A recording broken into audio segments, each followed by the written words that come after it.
de transition digitale, de postes et de communication électronique. L'année 2024 s'est inscrite dans une trajectoire stratégique majeure pour la mise en œuvre de la politique gouvernementale en matière de transition digitale, de postes et de communications électroniques. Face aux crises sécuritaires et aux défis économiques, il est apparu indispensable de renforcer la résilience de nos institutions et d'accélérer la transformation digitale comme pilier de la modernisation de l'État.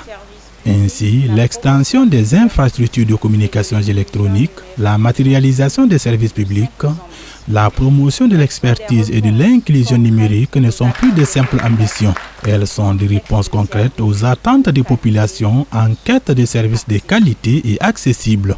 À l'aube de 2025, alors que les dernières heures de 2024 s'écoulent, la ministre de la Transition digitale, des Postes et des Communications électroniques préside la deuxième session du CACEM, le conseil d'administration du secteur ministériel, qui offre l'opportunité de faire le bilan de l'année écoulée et la projection vers la prochaine. 2024 a été une année charnière pour notre département et nous pouvons être fiers des acquis engrangés. Ces avancées traduisent notre engagement à honorer nos objectifs, mais elles témoignent également de l'efficacité des stratégies résilientes mises en place. Permettez-moi donc de revisiter quelques-uns de ces acquis.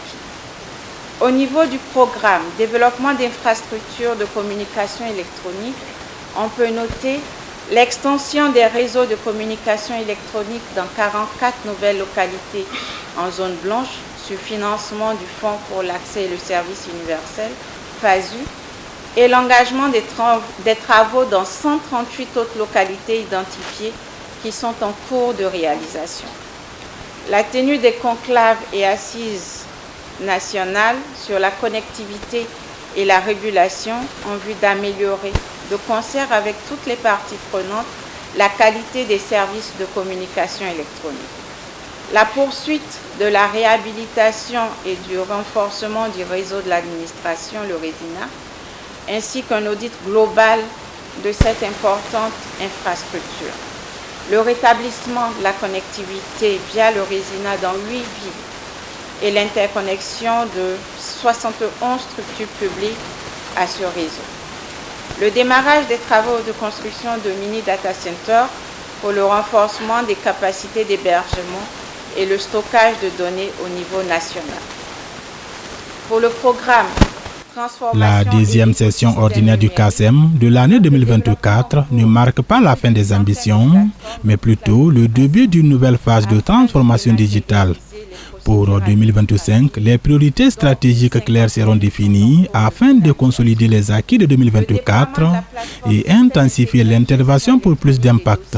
La ministre a invité ses collaborateurs et administrateurs à la détermination, à la résilience afin de faire du numérique un levier solide de développement socio-économique et de bien-être de nos populations.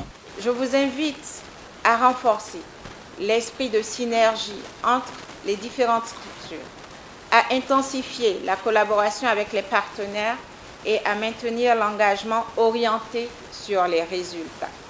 Chacun de nous doit être un acteur de la transformation digitale et jouer pleinement sa partition dans le combat que nous menons.